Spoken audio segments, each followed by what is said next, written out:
Bismillahirrahmanirrahim. Dear students, welcome to my Open Skies YouTube Academy. Students class 10th की biology का first chapter आज हम लोग discuss करेंगे जो है गैशियस एक्सचेंज, मीन गैसों का तबादला। तो गैशियस एक्सचेंज का लेक्चर नंबर 4 हम लोग आज पढ़ेंगे जो है रेस्पायरेटरी डिसऑर्डर्स। रेस्पायरेटरी डिसऑर्डर जो है वो आपके रेस्पायरेटरी सिस्टम में होता है। मीन्स ये जो आपके ट्रैकिया है, ये जो ब्रोंकाई हैं और इसके अलावा ये जो ब्रोंक्यूल्स हैं और ये एल्व्यूलाई जो है, इस सारे स्ट्रक्चर में है जो है मुख्तलिफ वजूहात की वजह से इसमें इन्फेक्शन प्रोड्यूस हो जाता है, तो उसकी वजह से डिफरेंट डिजीज़ होती हैं। आज हम उन डिजीज़ के बारे में स्टडी करेंगे। तो इन डिजीज़ में जो रेस्पायरेटरी डिजीज़ हैं, इसमें जो परसेंटेज है पाकिस्तान में, इसकी परसेंटेज बहुत हाई है क्योंकि पाकिस्तान में जो एयर है वो बहुत ज़्यादा पोल्यूटेड है। पोल्यूटेड एयर होने की वजह से पाकिस्तान में रेस्पायरेटरी डिसऑर्डर की परसेंटेज हाई है। तो यहाँ पर कुछ रेस्पायरेटरी डिसऑर्डर जो है वो डिस्कस किए गए हैं। फर्स्ट रेस्पायरेटरी डिसऑर्डर है ब्रोंकाइटिस, दूसरी है एम्फिसीमा, नंबर 3 पे है निमोनिया, नंबर 4 पे है एस्थमा और नंबर 5 पे है लंग्स कैंसर। तो जो लंग कैंसर है ये आपकी 5th डिजीज़ है। ये 5 डिजीज़ जो हैं वो इस चैप्टर में डिस्कस की गई हैं। फर्स्ट जो डिजीज़ है पहले हम उसकी एक्सप्लेनेशन पढ़ लेंगे। फर्स्ट डिजीज़ है ब्रोंकाइटिस। ब्रोंकाइटिस जो है वो किस वजह से होती है? ब्रोंकाइटिस जो है वो ब्रोंकियल ट्यूब्यूल्स में स्वेलिंग और इन्फ्लेमेशन हो जाती है। मतलब आपकी जो ब्रोंकियल ट्यूब्यूल्स हैं उसके अंदर सूजन हो जाएगी और जो आपका एयर पैसेज वे है नोज से लेके लंग्स तक वो क्या हो जाएगा, आपका डिस्टर्ब हो जाएगा, सांस लेने में प्रॉब्लम होगी। तो ये ब्रोंकाइटिस का इंट्रोडक्शन था। ब्रोंकाइटिस जो है इसकी सिम्टम्स क्या हैं? सिम्टम्स में जो है कफ होगी, आपको खांसी होगी, विजिंग मीन आपको सांस जब आप ले रहे होंगे उसमें खरखराहट सी फील होगी और जो है सांस लेने में डिफ़िकल्टी भी होगी। आप जब सांस लेंगे तो आपको सांस लेने में तंगी होगी। तो ब्रोंकाइटिस की 2 टाइप्स हैं। एक ब्रोंकाइटिस की फर्स्ट टाइप जो है वो है एक्यूट ब्रोंकाइटिस और दूसरी है क्रॉनिक ब्रोंकाइटिस। तो पहले हम लोग एक्यूट ब्रोंकाइटिस को डिस्कस कर लेते हैं। तो एक्यूट ब्रोंकाइटिस जो है ये एक जब पर्सन को होती है, जिस पेशेंट को, वो पेशेंट जो है वो जल्द रिकवर कर लेता है। वैसे एक्यूट का मीनिंग होता है शदीद, कि एक दफ़ा जब आपके स्वेलिंग होगी आपकी ब्रोंक्यूल्स में तो वो पर्सन जो है उसको ये ब्रोंकाइटिस हो जाएगी, एक्यूट ब्रोंकाइटिस। और जो एक्यूट ब्रोंकाइटिस वाला पर्सन है वो मतलब जल्द रिकवर हो जाएगा। एटलीस्ट जो है मैक्सिमम 2 to 3 वीक्स में वो पेशेंट जो है वो रिकवर हो जाएगा। और इस एक्यूट ब्रोंकाइटिस में जो पेशेंट है उसके अंदर कोई परमानेंट डैमेज नहीं होती। मतलब जो उसके ब्रोंकाइटिस हैं, ब्रोंकाई हैं, उसके अंदर परमानेंट डैमेजिंग नहीं होगी, कुछ अरसे के लिए रहेगी। जो इन्फ्लेमेशन है उसके बाद पेशेंट बिल्कुल रिकवर हो जाएगा। दूसरी डिजीज़ है क्रोनिक ब्रोंकाइटिस। जो क्रोनिक ब्रोंकाइटिस है इसमें जो इन्फ्लेमेशन है वो क्रोनिक होगी। क्रोनिक मीन दायमी, पुरानी, कि ये जो इन्फ्लेमेशन है ये काफ़ी ज़्यादा पुरानी होगी। मतलब जो पेशेंट है उसमें काफ़ी लंबे अरसे तक जो है ये डिज़ीज़ रहेगी। ये तकरीबन 3 मंथ से 2 ईयर तक जो है पेशेंट को क्रोनिक ब्रोंकाइटिस हो सकता है। नेक्स्ट जो है हम लोग दोनों जो डिजीज़ हैं एक्यूट ब्रोंकाइटिस और क्रोनिक ब्रोंकाइटिस, इसकी जो सिम्टम्स हैं वो सेम हैं, दोनों की सिम्टम सेम है। बस डिफरेंस इन दोनों में कि जो एक्यूट ब्रोंकाइटिस है वो जल्द रिकवर हो जाता है पेशेंट, और जो क्रोनिक ब्रोंकाइटिस है इसमें पेशेंट जो को ये डिज़ीज़ काफ़ी लंबे अरसे तक रहती है। तो जिस पेशेंट को ये डिजीज़ होंगी एक्यूट या क्रोनिक ब्रोंकाइटिस, उसको कफ होगी और उसके अंदर जो रेस्पायरेटरी सिस्टम है, ब्रोंक्यूल्स वगैरह, उसमें म्यूकस प्रोड्यूस हो जाएगा और जब वो सांस लेंगे तो उसकी सांस लेने में तंगी होगी और उसको लो फीवर होगा। हाँ, फीवर जो है उसका वो काफ़ी लो हो जाएगा और पेशेंट को सर्दी फील होगी। इसके अलावा पेशेंट को की जो चेस्ट है उसमें उसको टाइटनेस फील होगी, मतलब उसकी चेस्ट जो है वो अकड़ जाएगी, सख्त हो जाएगी, उसको सांस लेने में प्रॉब्लम पैदा होगी। इसके अलावा जो पेशेंट है उसका गला भी ख़राब हो जाएगा, उसकी जो बॉडी है उसमें भी उसे पेन फील होगी और इसके अलावा उसकी सांस में भी प्रॉब्लम होगी, उसके सर में पेन होना स्टार्ट हो जाएगी। और उसकी जो नोज़ है वो क्या हो जाएगी, ब्लॉक हो जाएगी म्यूकस की वजह से। तो जो सेकंड डिज़ीज़ है वो है एम्फीसीमा। एम्फीसीमा में क्या होता है, जो एल्वेओलाई की वॉल्स हैं वो डिस्ट्रक्ट हो जाती हैं, mean destruction of wall mean उसकी जो एल्वेओलाई की वॉल्स हैं वो ब्रेक हो जाएँगी। जब एल्वेओलाई की वॉल्स ब्रेक होंगी तो एल्वेओलाई का जो सरफेस है, सैक्स हैं एल्वेओलाई की, वो क्या हो जाएँगे, बड़े साइज़ के हो जाएँगे सैक्स, क्योंकि सैक्स के दरमियान जो वॉल्स थी वो ब्रेक हो चुकी हैं। जब सैक्स बड़े होंगे तो सरफेस एरिया जो है गैसियस एक्सचेंज के लिए वो क्या हो जाएगा, कम हो जाएगा। गैस जो है वो ईज़िली एक्सचेंज नहीं हो सकेगी, क्योंकि सरफेस एरिया कम हो चुका है गैस एक्सचेंज होने के लिए। इसके अलावा जो लंग्स के टिश्यूज़ हैं वो क्या हो जाएँगे, ब्रेक हो जाएँगे। लंग्स जो है वो जब पेशेंट एक्सहेलिंग कर रहा होगा तो एक्सहेलिंग करते वक़्त जो लंग्स हैं वो उसको अच्छे से सपोर्ट नहीं करेंगे, और जो एयर है वो क्या हो जाएगी, लंग्स में ट्रैप हो जाएगी और इज़िली पुश आउट नहीं होगी। मतलब जब आप एक्सहेलिंग कर रहे हैं तो लंग्स के अंदर जो एयर है वो ट्रैप हो चुकी है, आप अच्छे तरीके से उस एयर को एक्सहेल नहीं कर सकते। इसकी कॉजेज़ क्या हैं कि एम्फीसीमा की जो डिज़ीज़ है वो कब होती है, जब जो लोग सिगरेट पीते हैं, मीन जो ज़्यादा स्मोकिंग करते हैं, उनके अंदर एम्फीसीमा डिज़ीज़ जो है वो प्रोड्यूस होती है। तो यहाँ पर हम डायग्राम से भी देख सकते हैं, ये नॉर्मल जो है एल्वेओलाई हैं, इसमें आपको एयर सैक्स नज़र आ रहे हैं, सारे एयर सैक्स यहाँ पर मौजूद हैं, और एल्वेओलाई की जो वॉल्स हैं वो भी बिल्कुल नॉर्मल हैं। और यहाँ पर अगर हम लोग दूसरी डायग्राम देखें तो यहाँ पर एल्वेओलाई की वॉल्स जो हैं वो क्या हो चुकी हैं, ऐसे रप्चर हो चुकी हैं, और सरफेस एरिया जो है सांस लेने के लिए, गैसेस को एक्सचेंज करने के लिए जो सरफेस एरिया है वो यहाँ पर कम हो जाएगा, और जो एयर है वो इसमें ट्रैप हो जाएगी, और जो है वो एक्सहेलिंग के दौरान एयर बाहर रिमूव नहीं होगी। तो नेक्स्ट जो थर्ड डिज़ीज़ है वो हमारे पास है न्यूमोनिया।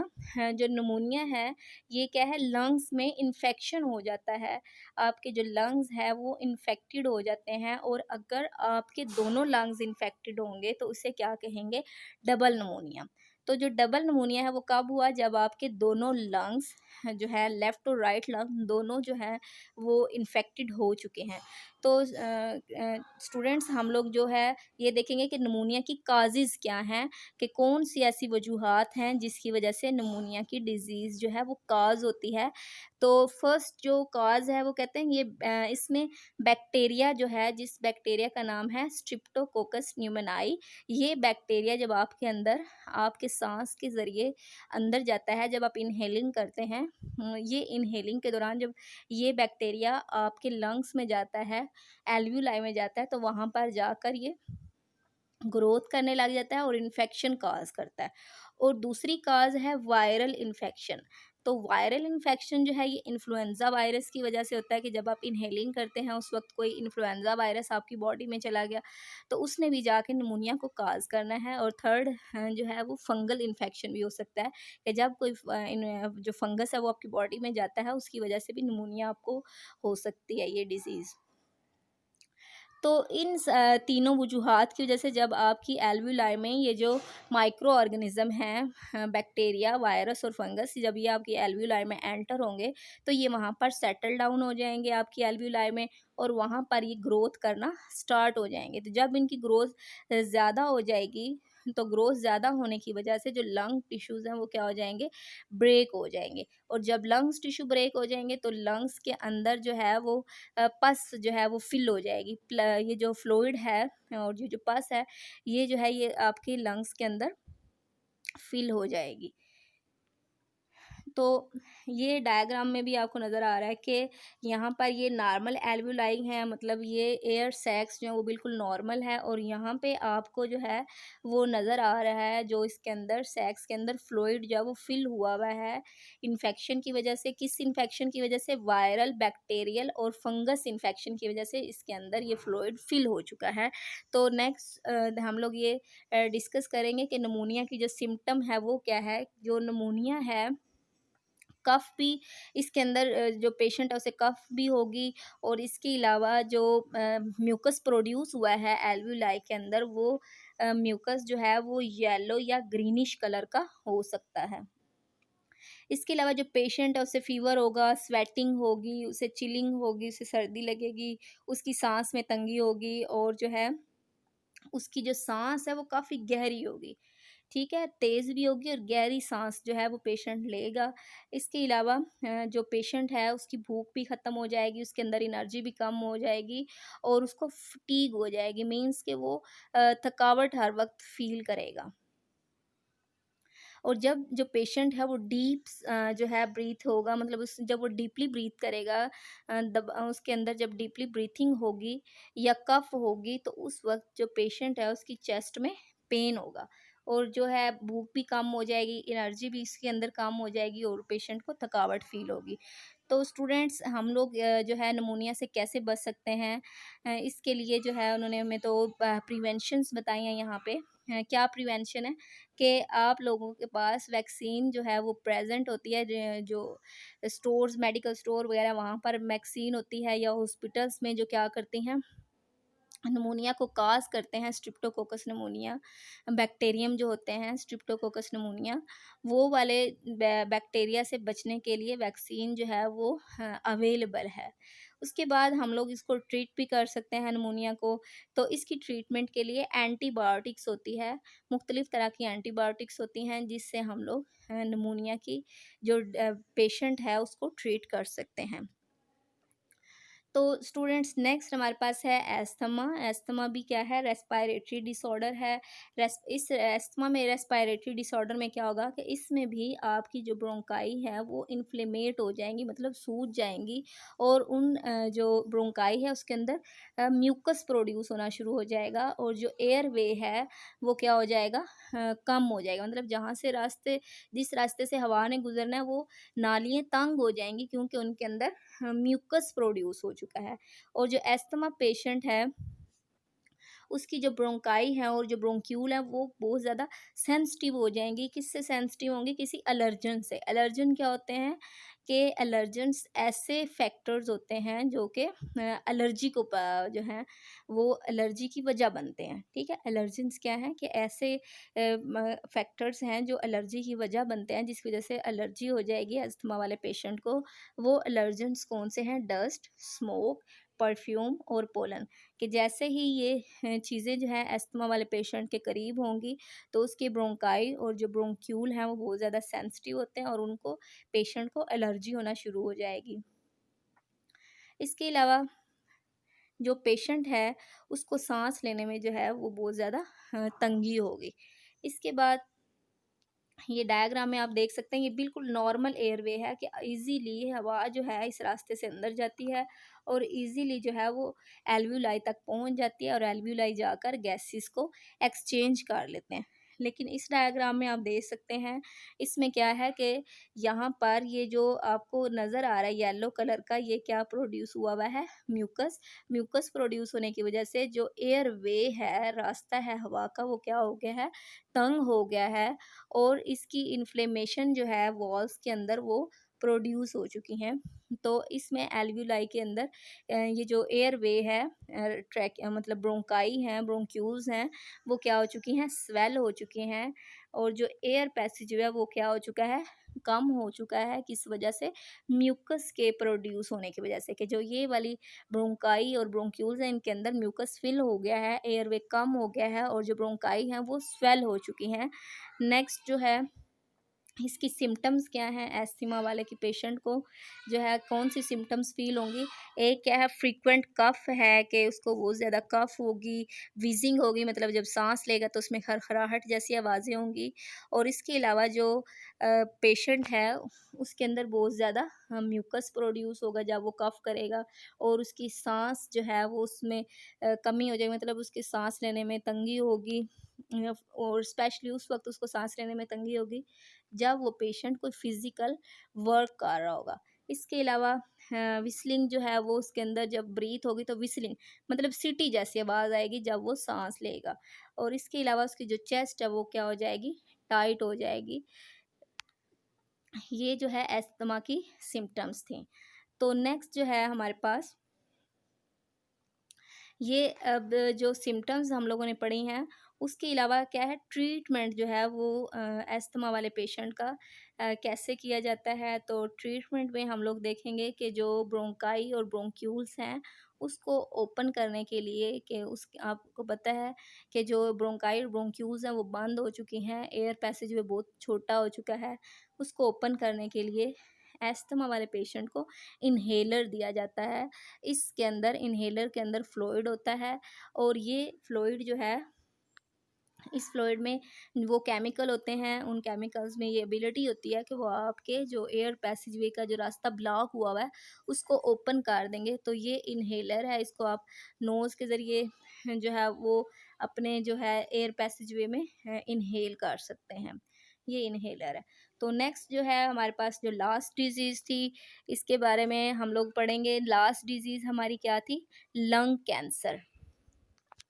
तो स्टूडेंट्स कैंसर के जो वर्ड है उसका मीनिंग होता है कि जो आपके पास सेल की डिवीजन है वो अनकंट्रोल हो जाती है। मीन्स खुद ब खुद सेल जो है वो डिवाइड होते रहेंगे। तो लंग कैंसर में भी ये है कि जो आपके लंग्स हैं उनके अंदर सेल जो हैं वो क्या हो जाएंगे? अनकंट्रोल्ड हो जाएंगे, उनकी डिवीजन, सारे सेल जो सेल्स हैं लंग्स के वो क्या होना शुरू हो जाएंगे? डिवाइड होना शुरू हो जाएंगे।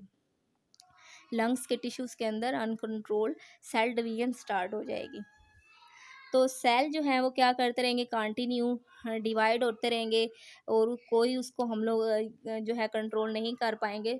तो जब वो कंटिन्यू करते रहेंगे अपनी डिवीजन को, तो क्या फॉर्म हो जाएगा वहाँ पे? ट्यूमर्स।